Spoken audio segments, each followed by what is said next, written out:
For the second half of this video, I'd like to talk about the return and also return to the subject of role-playing in D&D that was aforementioned but not really gotten into. Again, the breaking down of each of these stages plays into giving context to my final point. A tribe of villagers are under threat from an evil force from the swamps of Kuzaton. The return is the third part of the cosmogonic cycle. It begins with the refusal of return. How is the hero expected to return to mundane life after having experienced this? The short answer is they don't. Rather than share the weight of their experience, the hero retreats inward again, as they had before in their refusal to call.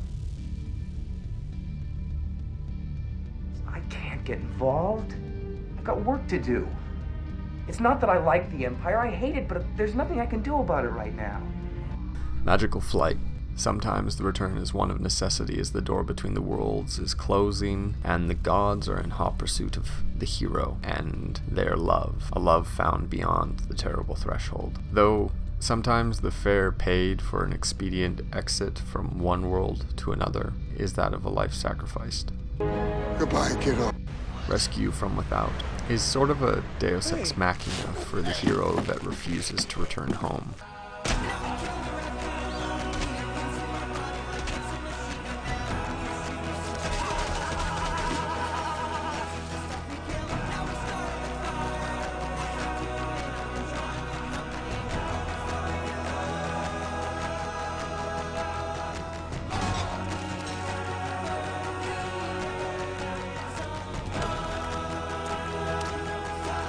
The bliss of the dream world isn't easily abandoned for the wakened state. It's the task of these angels outside the machine to carry the hero across the finish line home, a place where men who are fractions imagine themselves complete. Here the hero takes the blow of reasonable queries and hard resentment about his or her truth before an audience of people at a loss to comprehend.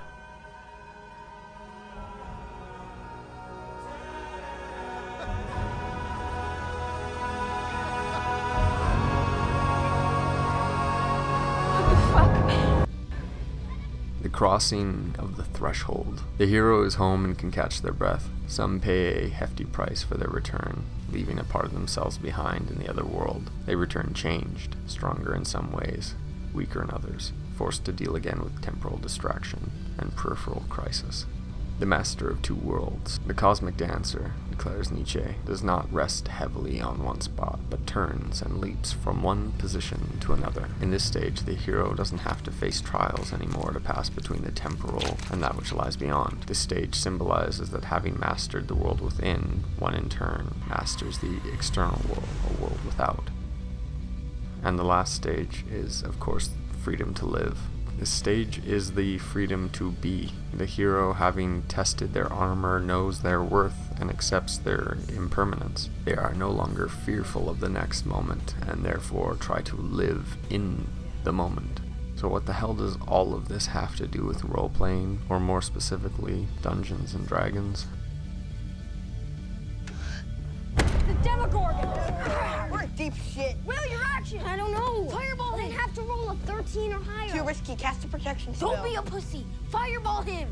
Well, a while back, well into a year-long campaign as a rogue, I realized that my friends and I were experiencing the hero's journey in a collaborative way. I found myself in the rhythm of the historical process that Campbell said every hero rode. Destiny was a D20, 20-sided die to the uninitiated, and the capricious whim of my DM, Penner. It seemed insane to me that this reoccurring tale was so inescapable that its thread ran through a story that we were essentially making up together on the spot. This was more of a sandbox than railroad story, and aside from a few set encounters for backstories, there were no set paths. And even when the DM wished us to follow a particular path, we happily went out of our way not to go down it, sometimes to the point of character death, or TPK.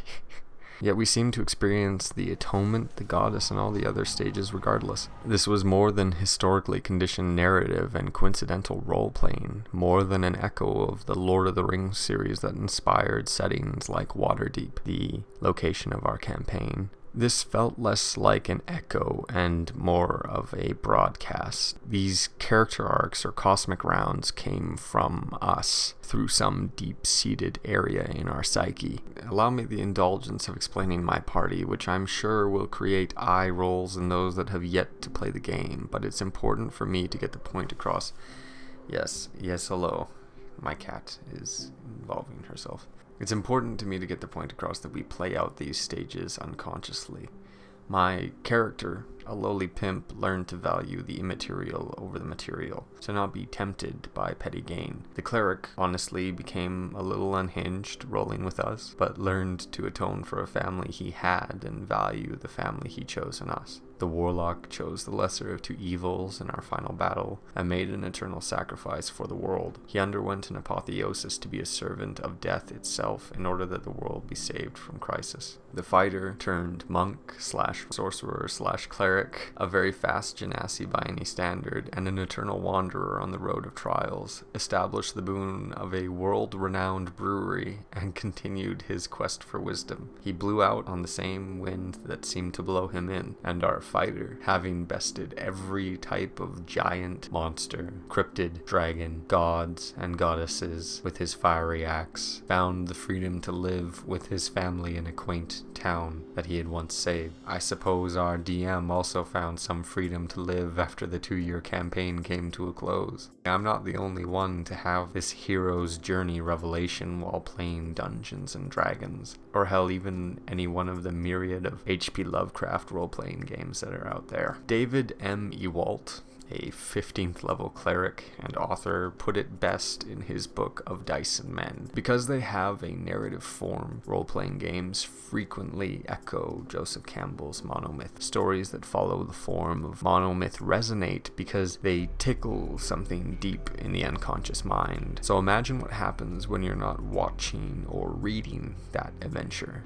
You're experiencing it. That's what D&D does. It doesn't just tell a story, it puts you in it. You become the hero with 1,000 faces. I hope you've enjoyed this video, and I have to give a huge thank you to several artists. First being Greg Pilkington, the aforementioned Wanderer, and the other two being Kelly Covert and, well, I know her as Mel Pope, the two creators of Queendom Arts, a sort of one-stop shop for all your D&D needs.